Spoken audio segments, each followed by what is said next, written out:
बच्चों सुप्रभात। आज फिर कक्षा 10 विषय हिंदी काव्य के अंतर्गत पहला पाठ सूरदास जी के पद क्रम संख्या 10 का आज हम लोग अध्ययन करेंगे। तो पहले की तरह मैं पद को यहाँ लिख दिया हूँ। सबसे पहले पद को पढ़ूंगा, इसके बाद प्रसंग बताऊंगा, फिर व्याख्या, फिर अंत में काव्य सौंदर्य। तो बच्चों सबसे पहले मैं पढ़ने का कार्य करता हूँ। आप लोग देखिए, निर्गुण कौन देश कौवासी, निर्गुण कौन देश कौवासी, मधुकर कहि समुझाए सहोदय, बूझत साच न हासी। को है जनक कौन है जननी, कौन नारी को दासी, कैसो बरन भेष है कैसो, किहि रस में अभिलाषी।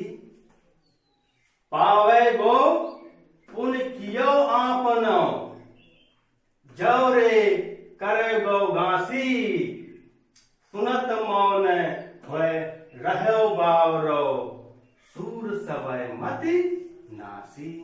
बच्चों आप लोगों ने देखा, मैं पद को पढ़ दिया हूं। सबसे पहले आप लोगों को मैं प्रसंग बताऊंगा, कैसे आप लोग प्रसंग लिखेंगे। आप लोग देखिए, प्रस्तुत पद्यांश में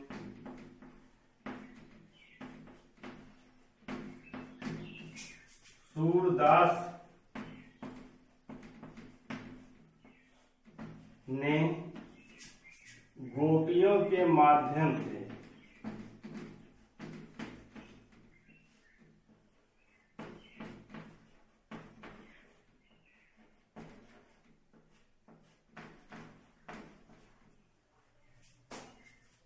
निर्गुण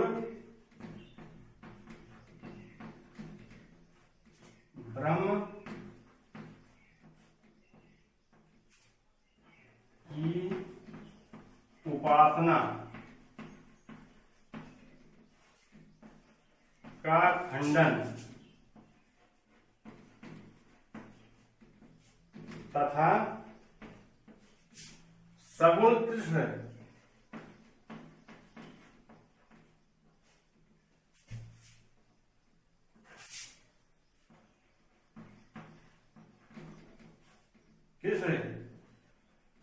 की भक्ति का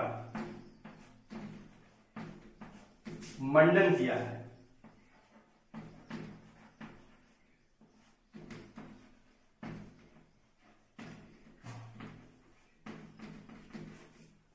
मंडन किया है। प्रस्तुत पद्यांश में सूरदास ने गोपियों के माध्यम से निर्गुण ब्रह्म की उपासना का खंडन तथा सगुण कृष्ण की भक्ति का मंडन किया है। बच्चों आप लोग इस प्रसंग में लिखेंगे। बच्चों अब आप लोग को मैं व्याख्या बताऊंगा, कैसे आप लोग व्याख्या लिखेंगे, उसको आप लोग देखिए।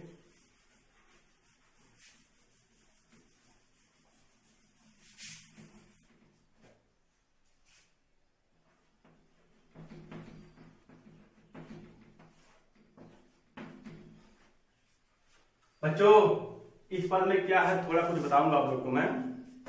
बच्चों उद्धव जी जो कृष्ण के परम मित्र हैं, निराकार ब्रह्म को मानने वाले हैं, उद्धव जी प्रेम भजन से सर्वथा शून्य हैं।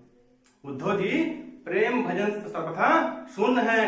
उद्धव जी कृष्ण को त्रिगुण तन समझते हैं तथा ब्रह्म को उनसे अलग मानते हैं,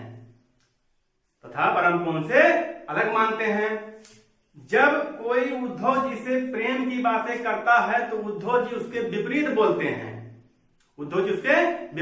हैं, जिस समय उद्धव जी गोपियों को योग संदेश और निराकार ब्रह्म का उपदेश दे रहे थे तो कृष्ण की भक्ति में डूबी हुई गोपियां उनको जवाब देती हैं, कहती हैं कि उद्धव मन ना भय 10-20, एक हो तो सो गयो श्याम संग को और राधे ईस। गोपियां इस तरह से उनको जवाब देती हैं और उद्धव के ज्ञान की धज्जियां उड़ाती हुई सिद्ध कर देती हैं। क्या सिद्ध कर देती हैं कि प्रेम में शून्य होने के कारण ज्यादा अभिमान होना एक दुर्वाह बोझ के समान है। यह सिद्ध कर देती हैं गोपियां उद्धव को। बच्चों, जिस समय गोपियां अपनी विरह दशा को उद्धव जी से बता रही थीं, उसी समय उद्धव जी मौका पाकर अपने योग संदेश और निर्गुण ब्रह्म का उपदेश देने की भी उनसे बातें करने लगे। तो कृष्ण की भक्ति में डूबी हुई गोपियां उनसे कहती हैं कि हे उद्धव, आप हमें कृष्ण से अलग करना चाहते हैं और निराकार ब्रह्म का उपदेश हमें देने की बात कर रहे हैं। हम भाई निराकार ब्रह्म को नहीं जानते हम सब, लेकिन हाँ, हमें इतना पता है कि कृष्ण कौन है। कृष्ण हमारे परमेश्वर हैं, वो माता यशोदा के पुत्र हैं, गोकुल में खेले कूदे हैं, यहीं पर पले बड़े हुए हैं, हम उनको अच्छी तरह से जानते हैं। लेकिन उद्धव जी, आप जिस निराकार ब्रह्म के बारे में हमें बताने का प्रयास कर रहे हैं, कृपया आप उसका कुछ नाम तो पता बता सकते हैं। उद्धव जी चुप हो जाते हैं, कुछ नहीं बोल पाते हैं। लेकिन गोपियां अंदर से ही काफी खिजी हुई थीं और उन्हें कुछ कह भी नहीं पा रही थीं। क्यों? क्योंकि वो कृष्ण के परम मित्र थे। जिस समय उनके बीच वार्तालाप चल रहा था, उसी समय एक भौरा उड़कर एक गोपी के पैर पर आकर बैठ जाता है। तो गोपियां ध्यान से देखती हैं उस भौरे को कि भौरे का रंग काला है और उसके शरीर पर पीले रंग का सूत्र पड़ा है।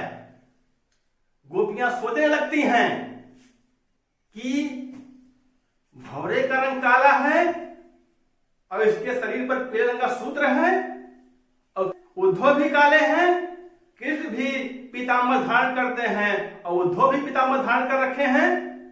बस क्या था, गोपियां मौका पा जाती हैं। उसी भौरे के माध्यम से उद्धव पर खूब व्यंग बाण छोड़ती हैं और उद्धव उनके गोपियों की बातों को सुनकर नतमस्तक हो जाते हैं, कोई जवाब दे नहीं पाते हैं। उद्धव जी स्वयं गोपियों के रंग में रंग जाते हैं और रंग कर मथुरा लौट जाते हैं। जो यहाँ ज्ञान और योग पर प्रेम और भक्ति की विजय हो जाती है। बच्चों, इस पद में क्या है, आइए आप लोग को मैं बताता हूं। निर्गुण कौन देश को वासी, मधुकर कहि समुझाई सहृदय, बूझत साच न हासी। बच्चों, हम लोग यहां से देखेंगे पहले मधुकर। मधुकर शब्द का अर्थ होता है भौरा। यहां मधुकर शब्द उद्धव के लिए प्रयोग किया गया है। गोपियां भरमर की अन्योक्ति के माध्यम से उद्धव को संबोधित करती हुई कहती हैं, क्या कहती हैं कि मधुकर, हे उद्धव, हम तुम्हें सह मतलब सौगंध है, दय मतलब देकर, हे उद्धव, हम तुम्हें सौगंध देकर, बूझत मतलब पूछती हैं।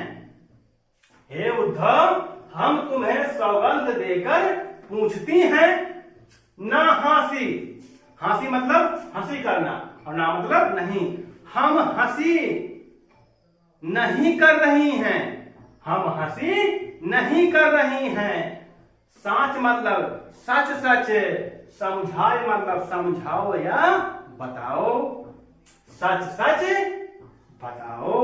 हे उद्धव, हम तुम्हें सौगंध देकर पूछती हैं, हम हंसी नहीं कर रही हैं, सच सच बताओ। निर्गुण कौन देश को वासी, तुम्हारा, निर्गुण मतलब निराकार ब्रह्म, कौन मतलब किस, देश कौन मतलब का, वासी मतलब निवासी है। तुम्हारा निराकार ब्रह्म किस देश का निवासी है? वो है जनक, कौन है जननी, कौन नारी को दासी, कैसो बरन भेष है कैसो किहि रस में अभिलाषी। हमें यह बताओ, हमें यह बताओ, को मतलब कौन, उसका जनक मतलब पिता है। हमें यह बताओ कौन उसका पिता है? कौन है जननी? कौन उसकी जननी मतलब माता है? कौन उसकी माता है? अब कौन नारी? कौन उसकी नारी मतलब पत्नी है? कौन उसकी पत्नी है? अब को दासी, और को मतलब कौन उसकी दासी है, और कौन उसकी दासी है? कैसो वरन भेष है कैसो किहि रस में अभिलाषी। उसका कैसो मतलब कैसा, वर्ण मतलब रंग रूप है, उसका कैसा रंग रूप है। और भेष है कैसो, उसकी कैसो मतलब यहाँ कैसी, उसकी कैसी, भेष मतलब वेशभूषा है, उसकी कैसी वेशभूषा है।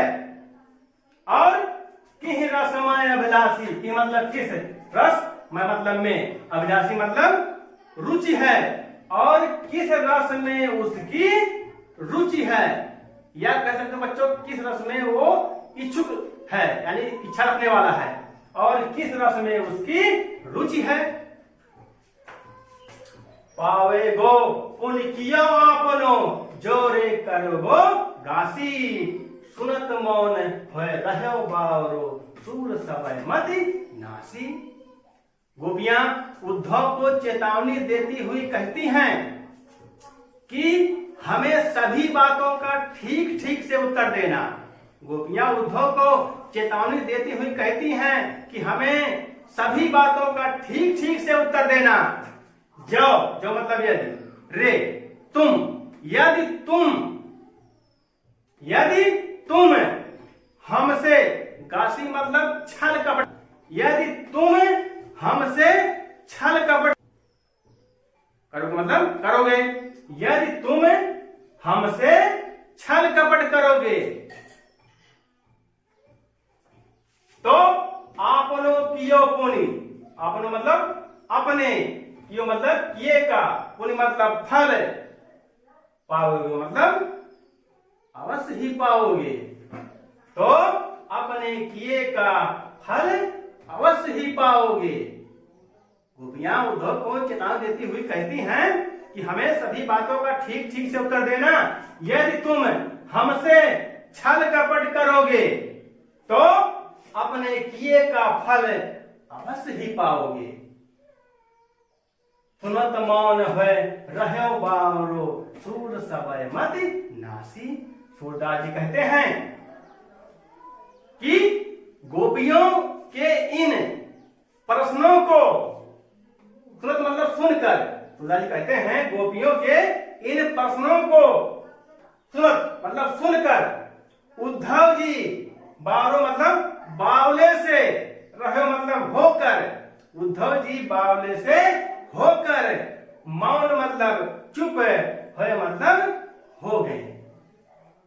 सूरदास जी कहते हैं गोपियों के इन प्रश्नों को सुनकर उद्धव जी बावले से होकर चुप हो गए, और समय मति नासी, मानो उनका, समय मतलब सारा, मति मतलब विवेक ही, नासी मतलब नष्ट हो गया, मानो उनका सारा विवेक ही नष्ट हो गया। बच्चों एक बात फिर से आप लोग पूरा देखिए। हे उद्धव, हम तुम्हें सौगंध देकर पूछती हैं, हम हंसी नहीं कर रही हैं, सच सच बताओ तुम्हारा निराकार ब्रह्म किस देश का निवासी है?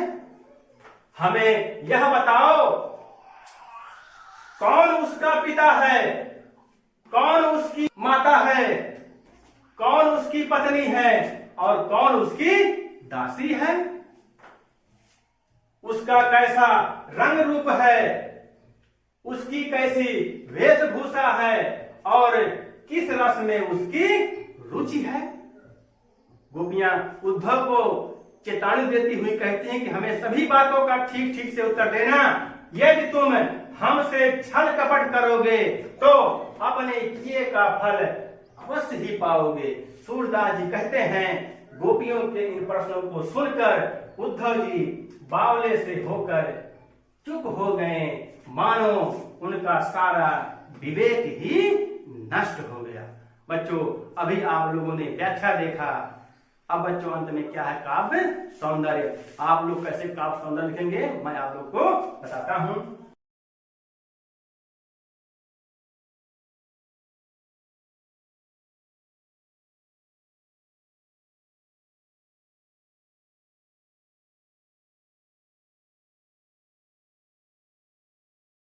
बच्चों, क्या लिखेंगे आप लोग?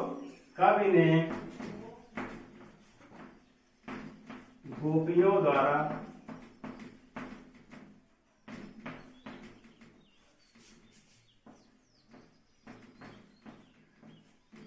निर्गुण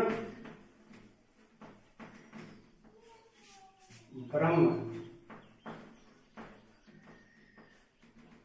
का उपहास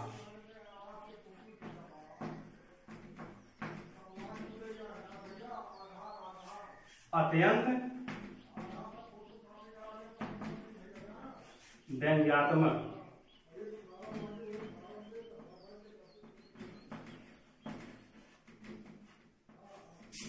तथा तार्किक ढंग से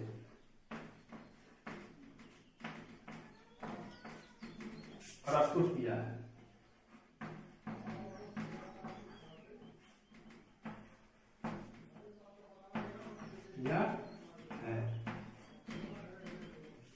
कवि ने गोपियों द्वारा निर्गुण ब्रह्म का उपहास अत्यंत व्यंग्यात्मक तथा तार्किक ढंग से प्रस्तुत किया है। अब बच्चों, भाषा क्या है? ब्रज भाषा,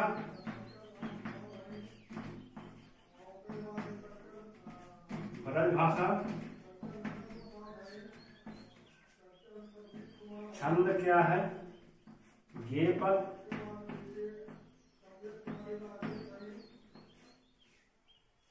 शैली क्या है? मुक्तक, मुक्तक।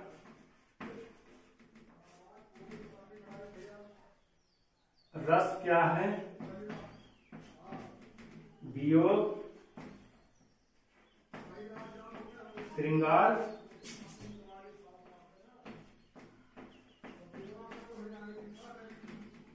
तथा हास्य रस, तथा हास्य रस। कवि ने गोपियों द्वारा निर्गुण ब्रह्म का उपहास अत्यंत व्यंग्यात्मक तथा तार्किक ढंग से प्रस्तुत किया है। भाषा ब्रज भाषा, छंद गे पद, शैली मुक्तक, रस, वियोग, श्रृंगार तथा हास्य।